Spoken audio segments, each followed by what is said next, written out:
ओम शांति 15/2/2025 की मुरली है। मुख्य रूप से बाबा ने कहा, अगर देह अभिमान है तो बाप की याद के बजाय देहधारी की याद आएगी, कुदृष्टि जाती रहेगी, खराब ख्यालात आएंगे।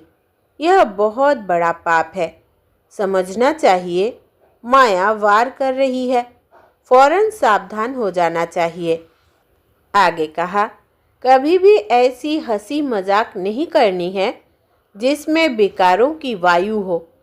अपने को बहुत सावधान रखना है। मुख से कटु वचन नहीं निकालने हैं। आत्म अभिमानी बनने की बहुत बहुत प्रैक्टिस करनी है। सबसे प्यार से चलना है। कुदृष्टि नहीं रखनी है। कुदृष्टि जाए तो अपने आप को आप ही सजा देनी है। अब सुनते हैं महावाक्यों को विस्तार से।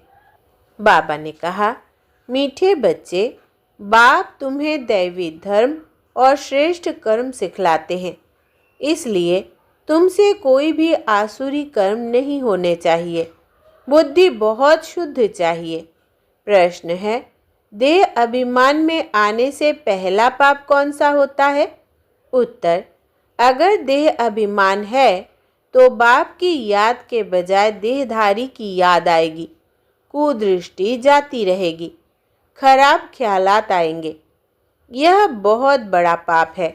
समझना चाहिए माया वार कर रही है, फौरन सावधान हो जाना चाहिए। ओम शांति। रूहानी बाप रूहानी बच्चों को समझा रहे हैं। रूहानी बाप आए कहाँ से है? रूहानी दुनिया से, जिसको निर्वाण धाम अथवा शांति धाम भी कहते हैं। यह तो है गीता की बात। तुमसे पूछते हैं, यह ज्ञान कहाँ से आया? बोलो, यह तो वही गीता का ज्ञान है। गीता का पाठ चल रहा है और बाप पढ़ाते हैं। भगवान वाच्य है ना, और भगवान तो एक ही है। वो है शांति का सागर, रहते भी है शांति धाम में, जहाँ हम भी रहते हैं। बाप समझाते हैं कि यह है पतित दुनिया, पाप आत्माओं की तमो प्रधान दुनिया। तुम भी जानते हो बरोबर, हम आत्माएं इस समय तमो प्रधान हैं। 84 का चक्र खाकर सतो प्रधान से अब तमो प्रधान में आए हैं। यह पुरानी अथवा कलयुगी दुनिया है ना। यह नाम सभी इस समय के हैं। पुरानी दुनिया के बाद फिर नई दुनिया होती है। भारतवासी यह भी जानते हैं कि महाभारत लड़ाई भी तब लगी थी जबकि दुनिया बदलनी थी। तभी बाप ने आकर राजयोग सिखलाया था। सिर्फ भूल क्या हुई है? एक तो कल्प की आयु भूल गए हैं और गीता के भगवान को भी भूले हैं। श्री कृष्ण को तो गॉड फादर कह नहीं सकते। आत्मा कहती है गॉड फादर, तो वो निराकार हो गया। निराकार बाप आत्माओं को कहते हैं कि मुझे याद करो, मैं ही पतित पावन हूँ। मुझे बुलाते भी है, हे पतित पावन। श्री कृष्ण तो देहधारी है ना। मुझे तो कोई शरीर है नहीं, मैं निराकार हूँ। मनुष्यों का बाप नहीं, आत्माओं का बाप हूँ। यह तो पक्का कर लेना चाहिए। घड़ी घड़ी हम आत्माएं इस बाप से वर्षा लेती है। अभी 84 जन्म पूरे हुए हैं। बाप आया है। बाबा बाबा ही करते रहना है। बाबा को बहुत याद करना है। सारा कल्प जिस्मानी बाप को याद किया। अभी बाप आए हैं और मनुष्य सृष्टि से सब आत्माओं को वापिस ले जाते हैं, क्योंकि रावण राज्य में मनुष्यों की दुर्गति हो गई है। इसलिए अब बाप को याद करना है। यह भी मनुष्य कोई समझते नहीं कि अभी रावण राज्य है। रावण का अर्थ ही नहीं समझते। बस एक रस्म हो गई है दशहरा मनाने की। तुम कोई अर्थ थोड़ी समझते थे। अभी समझ मिली है औरों को समझ देने के लिए। अगर औरों को नहीं समझा सकते हो तो गोया खुद नहीं समझते हो। बाप में सृष्टि चक्र का ज्ञान है।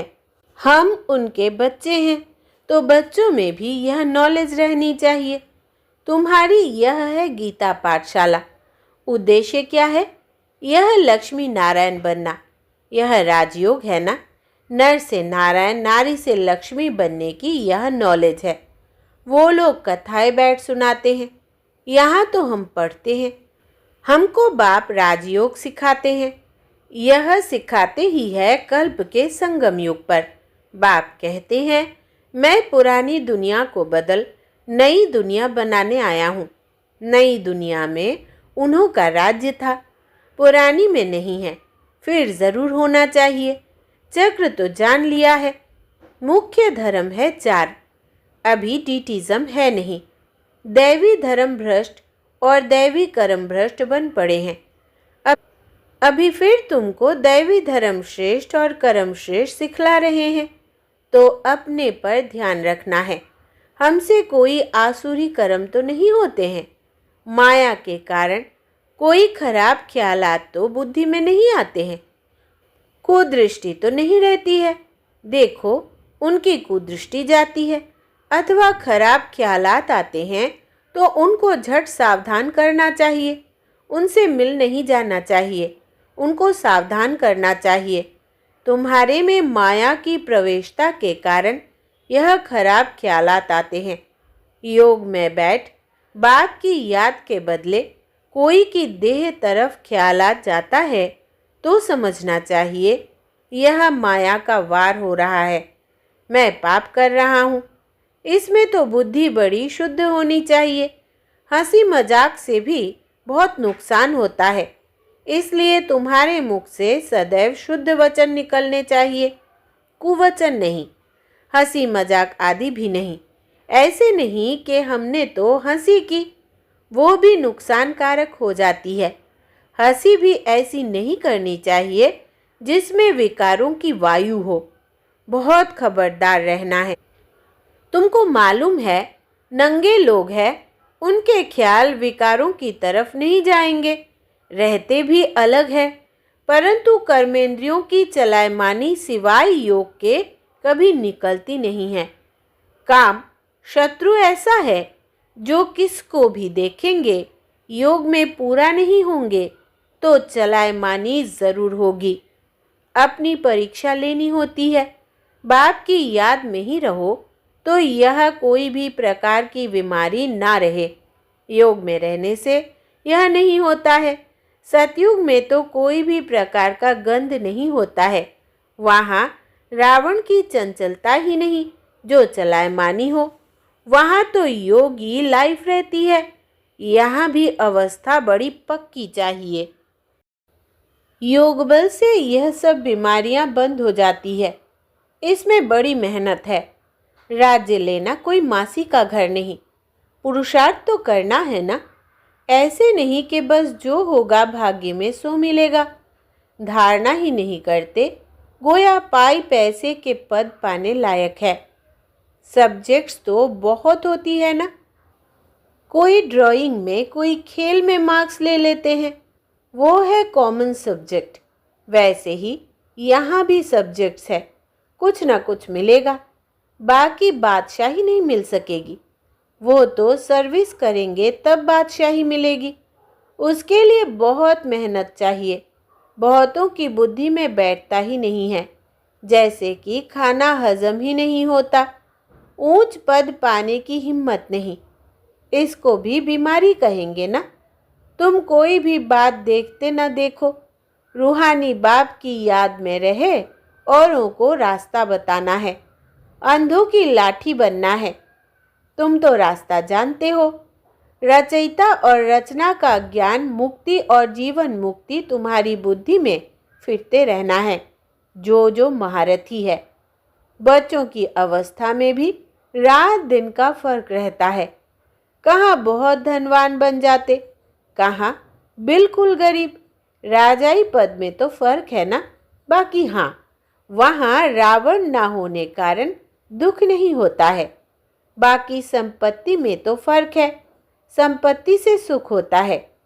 जितना योग में रहेंगे उतनी हेल्थ बड़ी अच्छी होगी। मेहनत करनी है। बहुतों को तो चलन ऐसी रहती है जैसे अज्ञानी मनुष्यों की होती है। वो किसका कल्याण कर नहीं सकेंगे। जब इम्तिहान होता है तो मालूम पड़ जाता है कि कौन कितने मार्क्स से पास होंगे। फिर उस समय हाय हाय करनी पड़ेगी। बाप दादा दोनों ही कितना समझाते रहते हैं। बाप आए ही है कल्याण करने। अपना भी कल्याण करना है तो दूसरों का भी करना है। बाप को बुलाया भी है कि आकर हम पतितों को पावन होने का रास्ता बताओ। तो बाप श्रीमत देते हैं, तुम अपने को आत्मा समझ दे अभिमान छोड़ मुझे याद करो। कितनी सहज दवाई है। बोलो, हम सिर्फ एक भगवान बाप को मानते हैं। वो कहते हैं मुझे बुलाते हो कि आकर पतितों को पावन बनाओ, तो मुझे आना पड़ता है। ब्रह्मा से तुमको कुछ भी मिलना नहीं है। वो तो दादा है, बाबा भी नहीं। बाबा से तो वर्षा मिलता है, ब्रह्मा से थोड़ी वर्षा मिलता है। निराकार बाप इन द्वारा एडप्ट कर हम आत्माओं को पढ़ाते हैं, इनको भी पढ़ाते हैं। ब्रह्मा से तो कुछ भी मिलने का नहीं है। वर्षा बाप से ही मिलता है। इन द्वारा देने वाला एक है, उनकी ही महिमा है। वही सर्व का सद्गति दाता है। यह तो पूज्य से फिर पुजारी बनते हैं। सतयुग में थे, फिर 84 जन्म भोग, अब पतित बने हैं, फिर पूज्य पावन बन रहे हैं। हम बाप द्वारा सुनते हैं, कोई मनुष्य से नहीं सुनते। मनुष्यों का है ही भक्ति मार्ग, यह है रूहानी ज्ञान मार्ग। ज्ञान सिर्फ एक ज्ञान सागर के पास ही है, बाकी यह शास्त्र आदि सब भक्ति के हैं। शास्त्र आदि पढ़ना यह सब है भक्ति मार्ग। ज्ञान सागर तो एक ही बाप है। हम ज्ञान नदियाँ ज्ञान सागर से निकलती हैं, बाकी वो है पानी का सागर और नदियाँ। बच्चों को यह सब बातें ध्यान में रहनी चाहिए। अंतर्मुख हो बुद्धि चलानी चाहिए। अपने आप को सुधारने के लिए अंतर्मुखी हो अपनी जांच करो। अगर मुख से कोई कुवचन निकले या कुदृष्टि जाए तो अपने को फटकारना चाहिए। हमारे मुख से कुवचन क्यों निकले, हमारी कुदृष्टि क्यों गई, अपने को चमाट भी मारनी चाहिए। घड़ी घड़ी सावधान करना चाहिए, तभी ऊंच पद पा सकेंगे। मुख से कटु वचन न निकले। बाप को तो सब प्रकार की शिक्षाएं देनी होती है। किसको पागल कहना यह भी कुवचन है। मनुष्यों को जिसके लिए भी जो आता है वो कहते रहते हैं, जानते कुछ भी नहीं कि हम किसकी महिमा गाते हैं। महिमा तो करनी चाहिए एक ही पतित पावन बाप की, और तो कोई है नहीं। ब्रह्मा विष्णु शंकर को भी पतित पावन नहीं कहा जाता है। यह तो किसको पावन नहीं बनाते हैं। पतित से पावन बनाने वाला एक ही बाप है। पावन सृष्टि है ही नई दुनिया, वो तो अभी है नहीं। प्योरिटी है ही स्वर्ग में, पवित्रता का सागर भी है। यह तो है ही रावण राज्य। बच्चों को अभी आत्म अभिमानी बनने की बहुत मेहनत करनी चाहिए। मुख से कोई भी पत्थर व कुवचन नहीं निकालना चाहिए। बहुत प्यार से चलना है। कुदृष्टि भी बड़ा नुकसान कर देती है। बड़ी मेहनत चाहिए। आत्म अभिमानी है अविनाशी अभिमान। देह तो विनाशी है। आत्मा को कोई भी नहीं जानते हैं। आत्मा का भी बाप तो जरूर कोई होगा ना। कहते भी है सब भाई भाई है। फिर सब में परमात्मा बाप विराजमान कैसे हो सकता है। सभी बाप कैसे हो सकते हैं, इतना भी अक्ल नहीं है। सबका बाप तो एक ही है, उनसे ही वर्षा मिलता है। उनका नाम है शिव। शिवरात्रि भी मनाते हैं। रुद्र रात्रि व श्री कृष्ण रात्रि नहीं कहते। मनुष्य तो कुछ भी नहीं समझते हैं। कहेंगे यह सब उनके रूप है, उनकी ही लीला है। तुम अभी समझते हो बेहद के बाप से तो बेहद का वर्षा मिलता है, तो उस बाप की श्रीमत पर चलना है। बाप कहते हैं मुझे याद करो।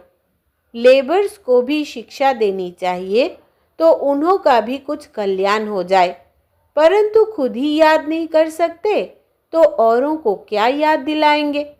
रावण एकदम पतित बना देते हैं, फिर बाप आकर परिस्तानी बनाते हैं। वंडर है ना, कोई की भी बुद्धि में यह बातें नहीं है। यह लक्ष्मी नारायण कितना ऊंच परिस्तानी से फिर कितना पतित बन जाते हैं। इसलिए ब्रह्मा का दिन, ब्रह्मा की रात गाई हुई है। शिव के मंदिर में तुम बहुत सर्विस कर सकते हो। बाप कहते हैं तुम मुझे याद करो, दर दर भटकना छोड़ दो। यह ज्ञान है ही शांति का। बाप को याद करने से तुम सतो प्रधान बन जाएंगे। बस यही मंत्र देते रहो। कोई से भी पैसा नहीं लेना चाहिए जब तक पक्का ना हो जाए। बोलो, प्रतिज्ञा करो कि हम पवित्र रहेंगे, तब हम तुम्हारे हाथ का खा सकते हैं, कुछ भी ले सकते हैं। भारत में मंदिर तो बहुत ढेर है। फॉरेनर्स आदि जो भी आए उनको यह संदेश तुम दे सकते हो कि बाप को याद करो। अच्छा, मीठे मीठे सिकिलधे बच्चों प्रति माता पिता बाप दादा का याद प्यार और गुड मॉर्निंग। रूहानी बाप की रूहानी बच्चों को नमस्ते। हम रूहानी बच्चों की रूहानी बाप दादा को याद प्यार, गुड मॉर्निंग और नमस्ते बाबा नमस्ते।